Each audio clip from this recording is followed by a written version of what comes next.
আজকে অমিত শাহ যা কিছু বলেছেন তার মধ্যে হচ্ছে মমতা দিদি মোদিজির প্রকল্পকে নিচে অব্দি আসতে দেন না, আটকে রাখেন, উনি ভয় পান মোদিজির প্রকল্পের সুবিধা পেলে বাংলার জনতা মোদির সঙ্গে চলে যাবে। সম্পূর্ণ ভিত্তিহীন কথা বলছেন।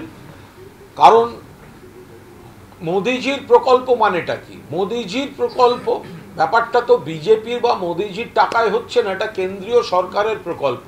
আর কেন্দ্রীয় সরকারের টাকা মানে বাংলা থেকেও যেমন ট্যাক্স যাচ্ছে, পাশাপাশি বাংলা সরকারেরও সেখানে কন্ট্রিবিউশন থাকছে। ফলে বহু কাজ হয়।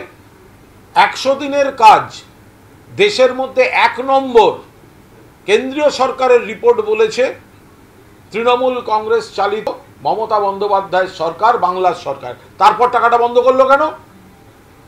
যে সরকারকে ফার্স্ট প্রাইজ দিয়েছে, প্রথম হয়েছে, তার টাকাটা বন্ধ করেছে কেন? যাতে বাংলার মানুষকে উপকার না দেয়া হয়। যেহেতু বাংলায় ভোটে হেরেছে, প্রতিহিংসার কারণে বাংলার টাকা বন্ধ করে রেখে দিয়েছে। উন্নয়ন এখানে হচ্ছে।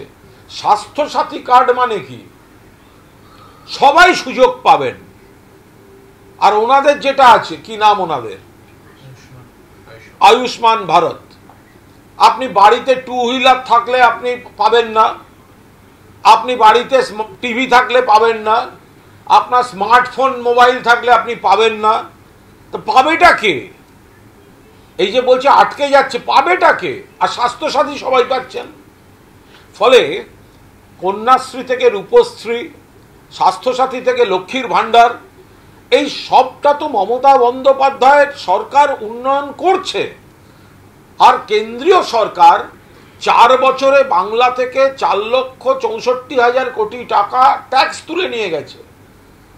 কিন্তু বাংলার 1,60,000 কোটি টাকা যে বাংলার বকেয়া, সেই টাকাটা দিচ্ছে না। আর মানুষকে মিথ্যা বলছেন, ভুল বোঝাচ্ছেন। যদি ওনাদের ক্ষমতা থাকে, অভিষেক যেটা চ্যালেঞ্জ করেছে, শ্বেতপত্র প্রকাশ করে দেখান বিধানসভা নির্বাচনে হারের পর থেকে আপনারা বাংলাকে এই 100 দিনের টাকা বা আবাসের টাকায় এই খাতগুলিতে একটা নয়া পয়সা দিয়েছেন, আপনারা শ্বেতপত্র প্রকাশ করে দেখান। ফলে অমিত শাহজি উন্নয়ন নিয়ে যা বলেছেন, তারা মিথ্যাচার করছেন, মানুষকে ভুল বোঝাচ্ছেন। কেন্দ্রীয় সরকার প্রতিহিংসার রাজনীতিতে বাংলার টাকা দিচ্ছে না। মমতা বন্দ্যোপাধ্যায়ের সরকার জনমুখী প্রকল্পগুলি কন্টিনিউ করছেন।